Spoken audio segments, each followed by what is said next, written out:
What is happening, ladies? Wait, there are no ladies that watch my channel. What is happening, gentlemen? Welcome to Mailbag episode number 17. When I was 17, I drank some very good beer. I used a fake ID. My name was Brian McGee. Oh boy. Got a few questions this week. We might have answered them all. It's getting a little slow on the email inbox there, but if you have a question that you would like to have answered on K8MRD Radio Stuff's Mailbag Monday, shoot me an email, k8mrd@icloud.com, and in the subject to include Mailbag Monday. And that way, we will include your question, as long as I know how to answer it, in Mailbag Monday. So without any further ado, let's get started with Mailbag Monday. This first one's a doozy.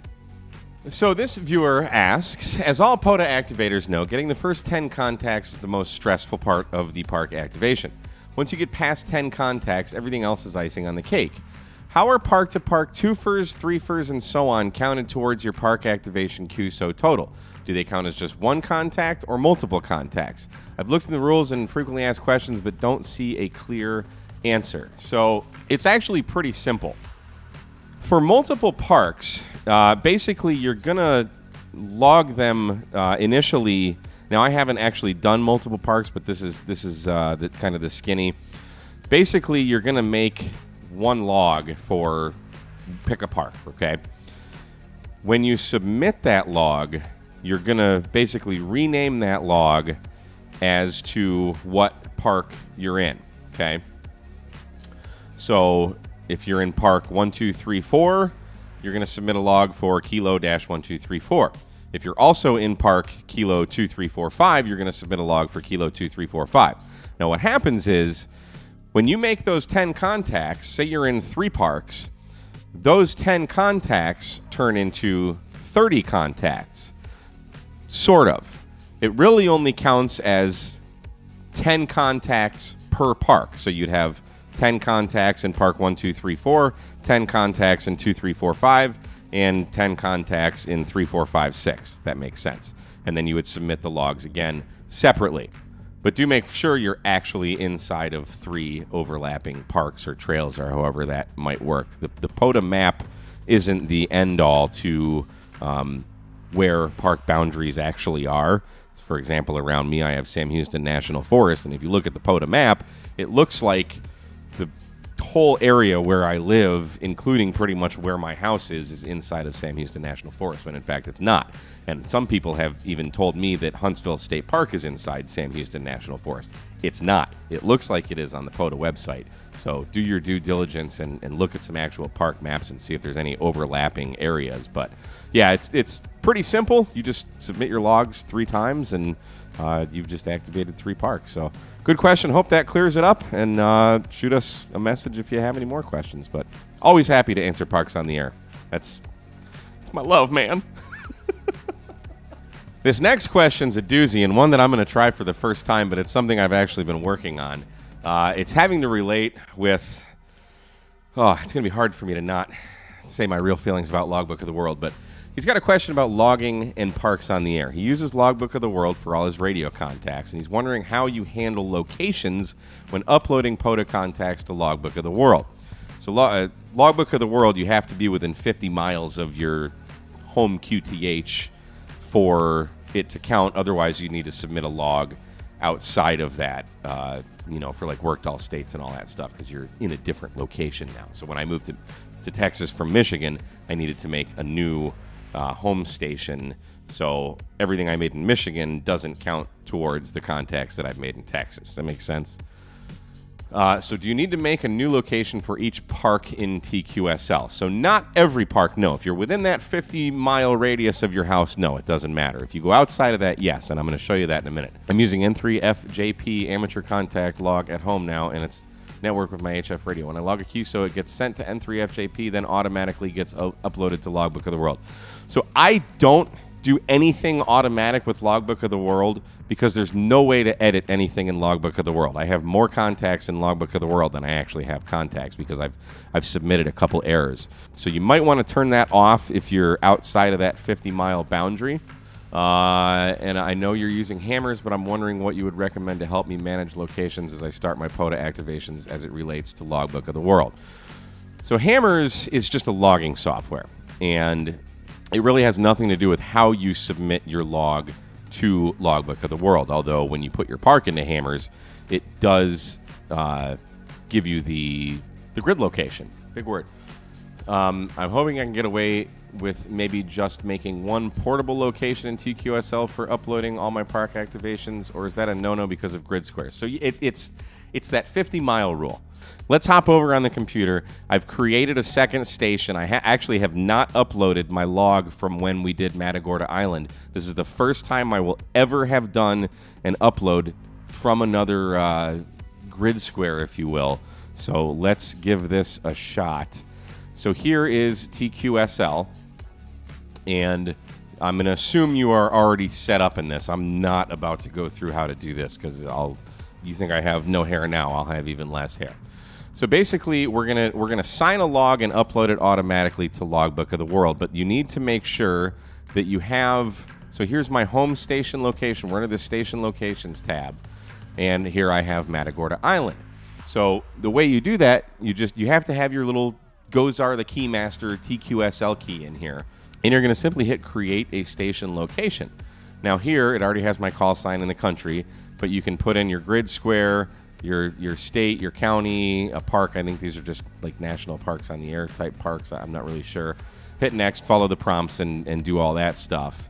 I did that for Matagorda Island, and we can hit on properties, and you can see it's grid square EL18SH ITU7 Zone 4 State Texas. Okay, so that's done, and here you can see there's my call sign certificate. So you have to have that in there, otherwise none of this is going to work. So now I'm going to sign a log and upload it automatically to Logbook of the World. We're just going to click on that. And down here, there is the ADIF file from Hammers. And I'm going to click Matagorda. Never done this before, but do we need to double click it? Verify QTH details. Yes. And I'm going to do that. I don't think we need to do anything with start date. You may select starting date. QSO's prior to the starting date. It will not be signed. You may leave either or we'll just leave them blank. And there it goes. Automatically uploaded QSOs. Line 2629. I don't know what that is. So interesting. Click ignore. Let's ignore that. The log contains one QSO which appears to have already been signed. Okay, I might have screwed something up. So let's just hit new QSOs only. And that looks like it's done. So here we can hop over to the Logbook of the World. You see I have 10,984 contacts. I think I had 158 at Matagorda Island, if I'm not mistaken. Or 174 maybe. That sounds about right, actually. So let's hit refresh on this and see if this actually uploaded. Not yet. It might take a minute. So I'll just cut to where it actually worked, if it did. All right, and just like that, it only took about 45 minutes, but now you can see 11,158 contacts. Rachir, yes. So it worked. Now let's see what happened. I'd have to go back and look at them, though. I don't know where they are in here, but I suspect. Let's see. 0402 and submit. So, yep, there they are. Oh wow, look at all these confirmed too. Okay, cool. Cool. So they're all there. It worked. So it looks like they go right into your regular log, and somehow they're different. Maybe if you could probably go deep around into your awards or somewhere and find it, but hey, it worked. You really want to be doing that. Technically, you should do that anytime you're outside of that 50-mile radius of your kind of main QTH. Now that I know it's kind of easy, even though it was a nightmare to get set up. I don't want to be bashing Logbook of the World, but it just seems like every time I go to do something, something doesn't work, and I have to email them and get a new key, and it's a. But hey, it works. So do that. Great question. Thanks for writing in. Next, we have another question regarding logging, and this one is more for clubs. If you're doing a Parks on the Air with a club, how do you log that and still get credit for the activator? So he says, "Hi, Mike. I'm wondering what would be the best way to get our club involved with POTA. Do you recommend using our club call sign, which I'm the trustee, or have everyone use their own call sign?" Yes. If we use the club call sign, how do we differentiate between operators in the Hammers app? So, very good question, and let's hop over here to our computer, and I will show you. So here I've just got a thing of Hammers going open. So from my understanding, now I've never had to do this, and the other part of this, I'm on a Mac, and it's only for Windows, so I can't show you every part, but I can at least steer you in the right direction. You want to log as the club. So, for example, let's just create a new log, and let's say we're still in Michigan. I'll use my old club, N8SL at Kilo 1234. I can't remember the parks up there. And let's say it's whatever today is, the 12th. 2022-05-12, okay? Then we'll do a Parks on the Air, save. Now, you can say, here is my park. Let's use Kilo 1234. And notice my call sign is in here. But we've also got the club call sign here. This is going to save all of that, and when we export, let's try this. When we export, we can export this ADIF, and all that info should be in there. So when you export this ADIF, save it wherever you want, and you'll do that for every person in your club. So let's say KF8IV is now operating, still under the club call, but we've changed his call sign now. And you can do this with multiple logs. If you're just using one computer and one radio, then you only have one log, and you would submit it to the Parks on the Air, and they would basically, what happens is the club gets the club gets credit for all of those contacts, but then so does each individual club member who operated. So my club in South Lyon, Michigan, we did a lot of Parks on the Air activations, and we would always use the club call, because that way the club call gets credit and we get credit. So you're kind of double dipping like that. Now, if you're using different computers and you know, multiple computers, multiple radios, that kind of thing, still have everyone set it up. So I would use my own call sign here. KF8IV would use his call sign, W8ZZU, whoever is out there, and everyone would submit their logs to one person. And then you can use a program called, where the heck is it? ADIF Master. Now, I can't show you this because this is only for Winblow's computers, but this is, from my understanding, what you would use to compile all of those ADIFs into one master log, and then you can send this off to the Parks on the Air database, and everyone, the club and all of the activators, would get credit for that. So, I'm 99% sure that's the way you want to do it. If anybody else has any other comments, do leave them below. Like I said, I've not done this, but I'm pretty sure that's the way. When you start getting into these kind of things, I think there's a little bit more to it, but you're basically just dragging and dropping files. You might have to do a little bit of manual data entry in the ADIF Master. I've not used this, so I'm not sure, but hopefully that steers you in the right direction at least, and kind of gets you going. Ultimately, you could just have everyone log with their own call sign and not use the clubs, which would be unfortunate. It's nice to be able to double dip like that. But, you know, the most important thing would be to get people out and get on the air, you know. I suppose you could always resubmit the logs at a later date for the club, even if you were still trying to figure this out. There's always ways around that, but yeah, that's about the best answer I could give you. So, great question, though. Thanks for writing in. Hopefully it sheds some light on it for you. And lastly, I'm surprised I got so many comments on this on my Matagorda video. We got 3 of them that I just saw, and first one, what's he saying? One thing, if you ever get time, could you do a small video on the filters you had in line? I don't have much experience with them. How do they work? How do they help? Otherwise, thanks for the content. Kelly writes, what did the bandpass filters do for you? Martin writes, where do you buy the bandpass filters? So bandpass filters, bandpass filters, bandpass filters. What the heck is a bandpass filter? Well, let's go look.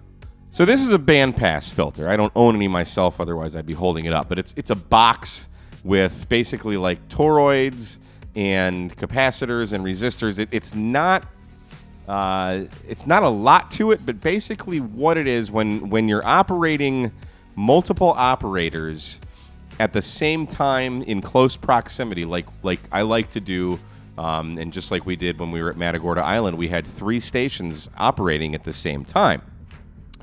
So what happens is, one guy's on 40, one guy's on 20, one guy's on 17, 15, whatever. The harmonics of those frequencies, because you're in such close proximity to one another, will actually cause interference to the other operators. So when Ryan was on 40 meters, if I'm on 20 meters without a bandpass filter, I'm going to hear he's going to cause interference to my station. So what these filters do, and it's just a small box. They're probably 3 inches by 3 inches by 6 inches, maybe, if that. Some are smaller, I've seen, and they handle different wattages. But what these do is they attenuate the signals that are outside of the specified frequency. So, for example, this one is 7 megahertz.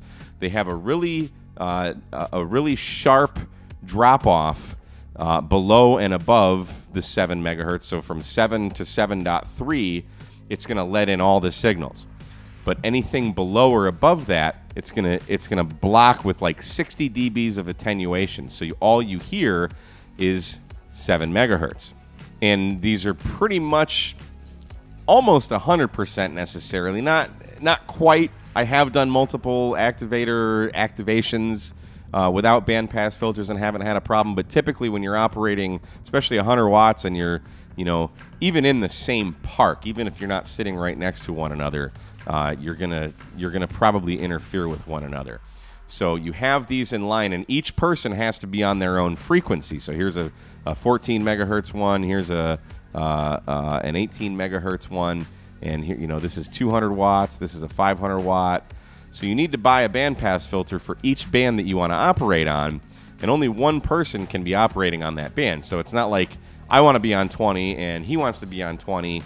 You can't both be on the same frequency and use these. These are also necessary if you have what's called a triplexer or a pentaplexer, a device that allows you to operate multiple transmitters on one antenna. We use these out in my Washington trip. You can look through my catalog I went up to Washington State and did some parks on the air activations.